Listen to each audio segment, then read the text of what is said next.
बेमौसम बरसात ने किसानों की फसल का भारी नुकसान किया है, किसानों के लिए आफत बनी है। लेकिन कहीं ना कहीं उम्मीद की किरण जगी है। जिला प्रशासन और सरकार द्वारा अब पोर्टल जो है वो खोला गया है, जिसमें किसान जो है अपनी फसल जो खराब हुई है उसका ब्यौरा वो रजिस्टर करवा सकता है और उसका मुआवजा जो है वो दिया जाएगा। लेकिन जानकारी क्या है, कब तक पोर्टल जो खुला रहेगा और किसान कब तक आवेदन कर सकते हैं, किस तरह से आवेदन कर सकते हैं, इस तमाम जानकारी के लिए मेरे साथ हैं तहसीलदार मैम सुदेश मेहरा जी। मैम बहुत बहुत स्वागत है आप। नमस्कार जी। मैडम, किसानों को बहुत ज़्यादा नुकसान हुआ है, फसल डूब गई है, ओलों की मार ऐसी पड़ी कि सारी फसल तहस नहस हो गई है। सरकार की ओर से क्या आदेश मिले हैं आपको, क्या किस तरह से अब किसानों का जो नुकसान हुआ उसकी पूर्ति जो है वो की जाएगी? पहला तो ये है कि हमने अपने सारे पटवारियों से रिपोर्ट ले ली है फील्ड में, जिसका जहाँ भी जिस गांव में जितना नुकसान हुआ है उसकी रिपोर्ट दे दिया। हम यहाँ कैथल तहसील में 2 गाँव के पटवारियों ने दिया है, नोच और जसवंती। नोच में तो तकरीबन 250 एकड़ में और जसवंती में तकरीबन 150 एकड़ में नुकसान पाया गया है। उसकी रिपोर्ट हमने आगे भिजवा दी है।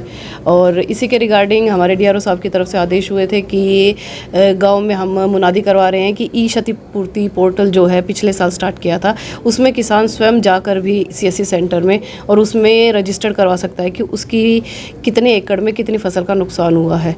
जब वो वहाँ पर रजिस्टर करवा देगा तो उसको जो कंसर्न पटवारी है जो उस गांव का है वो अपने पोर्टल पर वो अपने ID में जाके उसको देखेगा और वहाँ पर मौके पर जाकर उसकी फ़ोटो खींचेगा और उसको अपलोड करेगा। और अगर खराबा पाया जाता है तो उसको वो फर्दर आगे रिपोर्ट करेगा, हम सरकार को भेजेंगे और जैसे भी आगे हमारे डिपार्टमेंट से जो डायरेक्शंस मिलेगी उसके अकॉर्डिंग फिर हम आगे काम करेंगे। तो मैम, जिस तरह से सरकार ने उम्मीद लेकर जो है पोर्टल की शुरुआत पिछले साल की गई थी, तो कितने की उम्मीद लगती है कि पिछले साल किसानों को उसका बहुत ज़्यादा फ़ायदा हुआ था? अब की बार जैसे नुकसान हुआ तो किसानों को और फ़ायदा हो सकता है, क्योंकि किसान अक्सर जो है हताश होता हुआ नजर आ रहा है, क्योंकि ओलों की बरसात इस तरह से हुई है, सब कुछ तहस नहस कर दिया। जी बिल्कुल, ये बात सही है कि बेमौसमी बरसात की वजह से ओलावृष्टि से लोगों का नुकसान हुआ ही है। तो इसी चीज़ को ध्यान में रखते हुए भी सरकार अपने लेवल पर पहले से ही इसीलिए ये पोर्टल स्टार्ट किया गया था। अगर कहीं पर भी अचानक से इस तरह के कोई भी जो हम बोलेंगे गोड्स एक्ट है उसकी वजह से अगर किसी का नुकसान पाया जाता है तो अब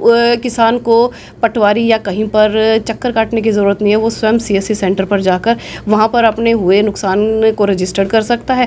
फिर उसकी वेरिफिकेशन ये पटवारी की जिम्मेदारी बनती है, उसका काम है, वो उसको वहाँ वेरीफाई करेगा और वेरिफिकेशन में अगर सही मिलता है तो उसको आगे फिर हम फर्दर रिपोर्ट करेंगे और वही है फिर आगे रिपोर्ट और जैसे हमारे विभाग से और डायरेक्शंस आएंगे उसके अकॉर्डिंग काम किया जाएगा। मैं मकसद देखा जाता है किसान चक्कर पर चक्कर काटता रहता है, लेकिन पटवारी या अधिकारी नहीं सुन पाते। तो क्या कोई डायरेक्शन विभाग की ओर से उनको दी जाएगी कि किसी किसान को परेशान ना किया जाए, ताकि किसान का जो नुकसान हुआ है वो पहले ही हताश है लेकिन चक्कर काटने पर परेशान हो, तो किसी कोई डायरेक्शन ऐसे पटवारियों को दी जाएगी? जी बिल्कुल, ये बात सही है, लेकिन इस चीज़ को मैं यही कहूँगी कि जो विभाग की तरफ से हर बार और रूटीन में भी डायरेक्शंस दी जाती है कि क्योंकि हम पब्लिक के काम के लिए बैठे हैं कि पब्लिक को परेशान ना होना पड़े। एक तो उसको पहले से ही उसको इतना नुकसान है और उसके बाद अगर उसको चक्कर काटने पड़ते हैं तो बहुत ही तकलीफ़ होती है अगर इसको हम अपने ऊपर भी देखें।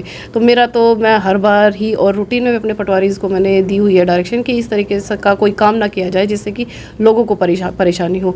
और इस तरह के कई बार वाक़यात मिल भी जाते हैं, इसी वजह से सरकार भी खुद ये चाह रही है इसी वजह कि इस तरह का पोर्टल या लोगों को इस तरह की सहूलियत दी जाए कि उनको बाहर जाने की बजाय उनको गांव में ही वो चीज़ अवेलेबल हो जाए कि जहां पर वो अपनी कोई भी शिकायत है किसी भी के रिगार्डिंग है तो वहीं पर वो दर्ज करवा सके, जिससे उनका ये ना हो कि पटवारी आज मिला है नहीं मिला है, तहसील में आते हैं वहाँ नहीं मिलता।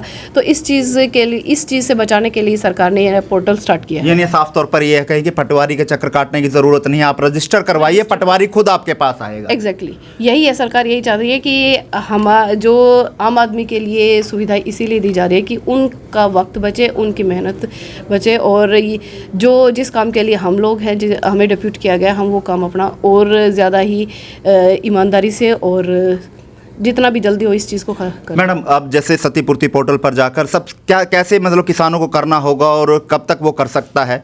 जो क्षतिपूर्ति पोर्टल है उस पर जाकर किसान अपनी फ़र्द ले जाएगा और उसमें जिस जिस किले में और उसको नुकसान मिल रहा है वो उसकी फ़ोटो वहाँ अपलोड कर देगा कि मेरी तो जब वो वहाँ अपलोड कर देगा तो वो वहाँ से कंसर्न पटवारी के गांव जिस भी गांव का पटवारी होगा उसके आईडी पे आ जाएगा। तो कोई समय सीमा भी रखी है कि अब तक इसको जो है वो रजिस्टर करवाना होगा, उसके बाद ही उसको मुआवजा जो है वो दिए? अभी समय सीमा का तो नहीं पता, लेकिन ये है कि मेरी यही गुजारिश है और मैंने पटवारियों को डायरेक्शन दे दी है कि वो मुनादी करवा दे गांव में कि जितना जल्दी हो सके किसान जाके वहां पर अपना रजिस्ट्रेशन करवा दे ताकि इस काम को हम जल्दी से जल्दी ख़त्म कर लें। चलिए, बहुत बहुत धन्यवाद। Thank you. ये थे हमारे साथ तहसीलदार सुदेश मेहरा, जिन्होंने तमाम जानकारी। लेकिन किसानों के लिए आफत ज़रूर बनी है बेमौसम बरसात।